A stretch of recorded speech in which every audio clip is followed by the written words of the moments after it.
Breaking news చూస్తున్నాం. నిన్న మొన్నటి వరకు చైనాను అతలాకుతలం చేసిన భారీ వర్షాలు వరదలు ఇప్పుడు నేపాల్ను కూడా ముంచెత్తుతున్నట్లుగా తెలుస్తోంది. చైనాలో కురిసినటువంటి భారీ వర్షాల ప్రభావం నేపాల్పై కూడా పడుతోంది. భారీ వర్షాలతో రుసువా జిల్లాలో ఉన్నటువంటి బోటెకోషి నది భారీగా పొంగి పొర్లుతోంది. చైనా నేపాల్ సరిహద్దుల్లో దీని కారణంగా భారీ బీభత్సం జరుగుతున్నట్లుగా తెలుస్తోంది. ఇప్పటికే 12 మంది పోలీసులు కూడా ఈ వరదలో చిక్కుకుపోయినట్లుగా తెలుస్తుంది. అలాగే ఇళ్ళు, రహదారులు, బ్రిడ్జిలు కూడా ఈ వరదల వల్ల పెద్ద ఎత్తున మొత్తం నీటి మట్టమైనట్లుగా తెలుస్తుంది. ఈ నీటిలో కొట్టుకుపోయినటువంటి వందలాది కార్లను కూడా ఇప్పుడు మనం చూస్తున్నాం. స్క్రీన్ మీద చూడొచ్చు, భారీగా పొంగి పొర్లుతున్నటువంటి వరద ఉధృతిని మనం చూస్తున్నాం. వరద ప్రభావిత ప్రాంతాల్లో రెస్క్యూ ఆపరేషన్ కొనసాగుతోంది. మొన్నటి వరకు చైనాలో పూర్తిగా వరద ప్రభావం మనం చూసాం. భారీ ఎత్తున పొంగి పొర్లినటువంటి నదులు, భారీ వర్షపాతం కారణంగా చైనా చాలా ప్రాంతాలు నీట మునిగినటువంటి పరిస్థితి మనం చూసాం.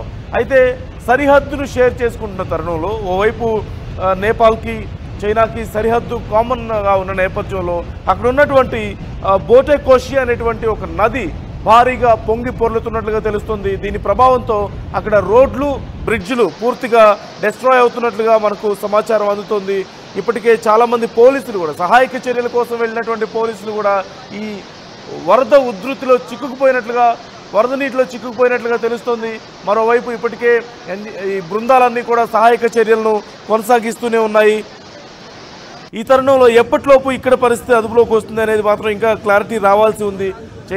నేపాల్లో కూడా కొంత వర్షపాతం ఉన్నప్పటికీ చైనాలో కురిసినటువంటి భారీ వర్షాలు, అక్కడ ఉన్నటువంటి వరద నీరు డౌన్ స్ట్రీమ్కి ప్రవహిస్తూ ఉండి ఇటు నేపాల్ మీదుగా వెళ్తున్న నేపథ్యంలో ఈ బోటెకోషి నదిలో భారీగా వరద నీరు చేరడం వల్ల ఇంత పెను ప్రమాదం సంభవించినట్లుగా తెలుస్తోంది. ఈ వరదలకు ఇప్పటికే ఒక బ్రిడ్జ్ కొట్టుకుపోయినట్లుగా కూడా తెలుస్తోంది. అధికారులు చెప్పినటువంటి డీటెయిల్స్ మనం చూస్తున్నాం. చైనా భూభాగంలో భారీ వర్షాల కారణంగా మంగళవారం తెల్లవారుజామున ఈ వరదలు ఆకస్మికంగా ముంచెత్తినట్లుగా తెలుస్తుంది. ఈ వర్షాలకు రుసువా జిల్లాలోని బోటెకోషి నది భారీగా పొంగి పొర్లింది.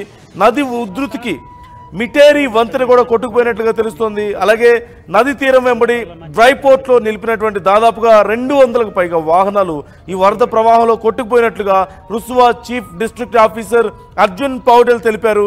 అలాగే నేపాల్కు చెందినటువంటి పలువురు వ్యాపారులు, 12 మంది పోలీసులు కూడా ఈ వరదల్లో చిక్కుపోయినట్లుగా తెలుస్తోంది. ఆకస్మిక వరదలతో నేపాల్ అధికారులు, ఆర్మీ అప్రమత్తమైంది. ఆర్మీ సహకారంతో వరద ప్రభావిత ప్రాంతాల్లో సహాయక చర్యలు కొనసాగిస్తున్నారు. ఈ వరదలకు ఎంతమంది కొట్టుకుపోయారనే దానిపై ఇంకా పూర్తిగా స్పష్టత రాలేదు. అయితే ఒక్కసారిగా వరద ప్రభావం నేపాల్ మీద పడడంతో అప్పటి వరకు చాలా ప్రశాంతంగా ఉన్నటువంటి నేపాల్ మీద పైనుంచి వచ్చినటువంటి ఫ్లడ్స్ అన్నీ కూడా ఒక్కసారిగా నేపాల్ మీద విరుచుకుపడడంతో ఇలాంటి ఒక దారుణమైనటువంటి పరిస్థితి అక్కడ మనకు కనిపిస్తోంది. అయితే ముందుగా అధికారులు ఇక్కడ అంచనా వేయలేకపోవడం, పైనుంచి వరద ప్రభావం ఏ స్థాయిలో ఉంటుందనే విషయంలో అధికారుల అంచనా తప్పడం కూడా ఇది ఇంత పెద్ద భారీ డిస్ట్రక్షన్కు కారణంగా మనం చూడొచ్చు. లేదంటే అట్లీస్ట్ ప్రజల్ని కొంతమందినైనా సురక్షిత ప్రాంతాలకు అప్పటికే తరలించి ఉండగా చెప్పినటువంటి డీటెయిల్స్ మనం చూస్తున్నాం. చైనా భూభాగంలో భారీ వర్షాల కారణంగా మంగళవారం తెల్లవారుజామున ఈ వరదలు ఆకస్మికంగా ముంచెత్తినట్లుగా తెలుస్తుంది. ఈ వర్షాలకు రుసువా జిల్లాలోని బోటెకోషి నది భారీగా పొంగి పొర్లింది. నది ఉధృతికి మిటేరి వంతెన కూడా కొట్టుకుపోయినట్లుగా తెలుస్తోంది. అలాగే నది తీరం వెంబడి డ్రై పోర్ట్లో నిలిపినటువంటి దాదాపుగా 200కు పైగా వాహనాలు ఈ వరద ప్రవాహంలో కొట్టుకుపోయినట్లుగా Rasuwa chief district officer Arjun Paudel తెలిపారు. అలాగే నేపాల్కు చెందినటువంటి పలువురు వ్యాపారులు, 12 మంది పోలీసులు కూడా ఈ వరదల్లో చిక్కుపోయినట్లుగా తెలుస్తోంది. ఆకస్మిక వరదలతో నేపాల్ అధికారులు, ఆర్మీ అప్రమత్తమైంది. ఆర్మీ సహకారంతో వరద ప్రభావిత ప్రాంతాల్లో సహాయక చర్యలు కొనసాగిస్తున్నారు. ఈ వరదలకు ఎంతమంది కొట్టుకుపోయారనే దానిపై ఇంకా పూర్తిగా స్పష్టత రాలేదు. అయితే ఒక్కసారిగా వరద ప్రభావం నేపాల్ మీద పడడంతో అప్పటి వరకు చాలా ప్రశాంతంగా ఉన్నటువంటి నేపాల్ మీద పైనుంచి వచ్చినటువంటి ఫ్లడ్స్ అన్నీ కూడా ఒక్కసారిగా నేపాల్ మీద విరుచుకుపడడంతో ఇలాంటి ఒక దారుణమైనటువంటి పరిస్థితి అక్కడ మనకు కనిపిస్తోంది. అయితే ముందుగా అధికారులు ఇక్కడ అంచనా వేయలేకపోవడం, పైనుంచి వరద ప్రభావం ఏ స్థాయిలో ఉంటుందనే విషయంలో అధికారుల అంచనా తప్పడం కూడా ఇది ఇంత పెద్ద భారీ డిస్ట్రక్షన్కు కారణంగా మనం చూడొచ్చు. లేదంటే అట్లీస్ట్ ప్రజల్ని కొంతమందినైనా సురక్షిత ప్రాంతాలకు అప్పటికే తరలించి ఉండగలిగే వాళ్ళు, కానీ ఆ అవకాశం దొరకకుండా పోయింది. మరోవైపు చాలా ప్రాంతాల్లో ఇంకా ప్రజలు ఈ వరద నీటిలో చిక్కుకుపోయి ఉన్నారు. సహాయక చర్యలు కొనసాగుతున్నాయి. సహాయక చర్యల కోసం వెళ్ళినటువంటి పోలీసులు కూడా ఈ వరదల్లో చిక్కుపోయినట్లుగా తెలుస్తుంది. సుమారుగా 12 మంది వరకు కూడా ఈ వరదలో చిక్కుకున్నారు. ఈ నేపథ్యంలో ఆర్మీ సహాయంతో హెలికాప్టర్స్ను ఉపయోగించే అవకాశం కనిపిస్తోంది. ఆర్మీ సహాయంతో ఇప్పటికే సహాయక చర్యలు అక్కడ కొనసాగుతూనే ఉన్నాయి. ఊళ్లకు ఊళ్లే నేపాల్లో కొట్టుకుపోతున్నటువంటి పరిస్థితి మనకు కనిపిస్తుంది. విజువల్స్లో మనం చూస్తున్నాం. ఆర్టీవీ ఎక్స్క్లూజివ్గా ఇక్కడ నేపాల్లో ఉన్నటువంటి పరిస్థితి, చైనా నేపాల్ బోర్డర్, అలాగే నేపాల్లో ఉన్నటువంటి పరిస్థితిని చూపిస్తుంది మీకు. అక్కడ ఉన్నటువంటి కార్లు, ఈ బోట్లు కూడా కొట్టుకుపోయినట్లుగా మనకు కనిపిస్తుంది. ఇళ్లన్నీ కూడా పూర్తిగా ఇంటి పైకప్పు వరకు కూడా నీరు అక్కడ ఆగినటువంటి పరిస్థితి మనకు కనిపిస్తుంది. నీరు నిలిచిపోయినటువంటి పరిస్థితి. ఈ నేపథ్యంలో ఆ ప్రాంతంలో సహాయక చర్యలు చేపట్టడం కూడా చాలా కష్టంగా మారింది. మరోవైపు పొంగి పొర్లుతున్నటువంటి బోటే కోషి అనేటువంటి నది ప్రవాహాన్ని కూడా మనం చూస్తున్నాం. సాధారణంగా ఉండేటువంటి నది ప్రవాహంతో పోలిస్తే ఇప్పుడు చాలా ఉధృతంగా ప్రవహిస్తుంది. స్క్రీన్లో మనం క్లియర్గా చూడొచ్చు. ఈ నేపథ్యంలో ఉన్నటువంటి వంతెనలు కూడా కొట్టుకుపోయినట్లుగా మనకు సమాచారం అందుతోంది. అలాగే సహాయక చర్యల కోసం వెళ్ళినటువంటి 12 మంది పోలీసులు, వ్యాపారులు కూడా చిక్కుకున్నట్లుగా తెలుస్తుంది. 200కు పైగా వాహనాలు ఈ వరద ప్రవాహంలో కొట్టుకుపోయాయి. ఈ ఆకస్మిక వరదలతో నేపాల్ అధికారులు ఇప్పటికే అప్రమత్తం అయ్యారు. మరోవైపు ఈ బోటే కోషి నది, రుసువా జిల్లాలో ఉన్నటువంటి బోటో కోషి నది ప్రధానంగా ఇటు చైనా మీదుగా నేపాల్ బోర్డర్ గుండా ప్రవహిస్తున్న తరుణంలో ఇంత దారుణమైనటువంటి ఫ్లడ్స్ నేపాల్ను చుట్టుముట్టడానికి కారణమైనట్లుగా మనకు కనిపిస్తుంది. అయితే దీనికి సంబంధించి పరిస్థితి ఎప్పుడు అదుపులోకి వస్తుంది అనేది మాత్రం ఇంకా తెలియాల్సి ఉంది. మరోవైపు ఈ బ్రిడ్జ్ కూడా కొట్టుకుపోయినట్లుగా తెలుస్తుంది.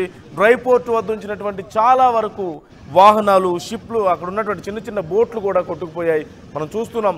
బుద్ధుడి విగ్రహం పై వరకు కూడా ప్రవహిస్తున్నటువంటి తీరు. అలాగే అక్కడ కొన్ని ప్రాంతాల్లో నది బాగా ఉధృతంగా ప్రవహిస్తున్న తరుణంలో చాలా స్ప్రెడ్ అవుతూ వస్తుంది. దీని కారణంగా చాలా ప్రాంతాల్లో ఈ ఆనకట్టలు కూడా, చిన్న చిన్న ఆనకట్టలు తెగిపోయి ఊళ్ళలోకి, అక్కడ ఉన్నటువంటి చిన్న చిన్న విలేజెస్లోకి భారీగా వరద చేరింది.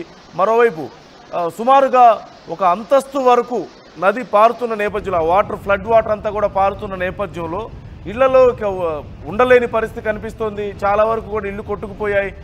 సహాయక చర్యల కోసం వెయిట్ చేస్తున్నారు చాలామంది ప్రజలు. ఎప్పుడొచ్చి అధికారులు మమ్మల్ని రక్షిస్తారా అంటూ. మరోవైపు అధికారులు ఆర్మీ హెల్ప్ తీసుకుంటున్నారు.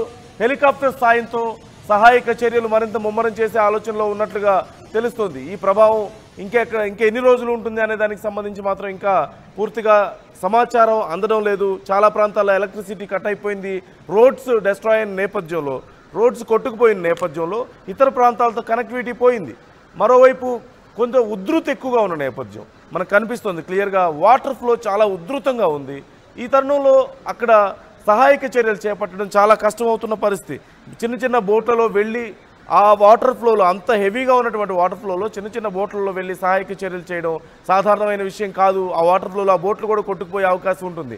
మరోవైపు మనం ఇప్పుడు ఇంతకుముందు చెప్పుకున్నట్లుగా 12 మంది అధికారులు కూడా, పోలీసు అధికారులు కూడా ఈ వరదలో చిక్కుకుపోయారంటే అర్థం చేసుకోవచ్చు పరిస్థితి ఎంత దారుణంగా ఉందనేది. చాలా ప్రాంతాల్లో బురద కొట్టుకొస్తున్నట్లుగా తెలుస్తుంది. పై ప్రాంతాల్లో కొండ ప్రాంతం నుంచి వరద ప్రవాహం కొనసాగుతున్న తరుణంలో, కొండ ప్రాంతంలో కొనసాగుతున్న ఈ వరద కారణంగా బురద చాలా పెద్ద ఎత్తున వస్తుంది. ఒకసారి మనం చూస్తున్నాం. ఆర్టీవీ మీకు అక్కడ ఉన్నటువంటి పరిస్థితిని ఎక్స్క్లూజివ్గా చూపిస్తుంది.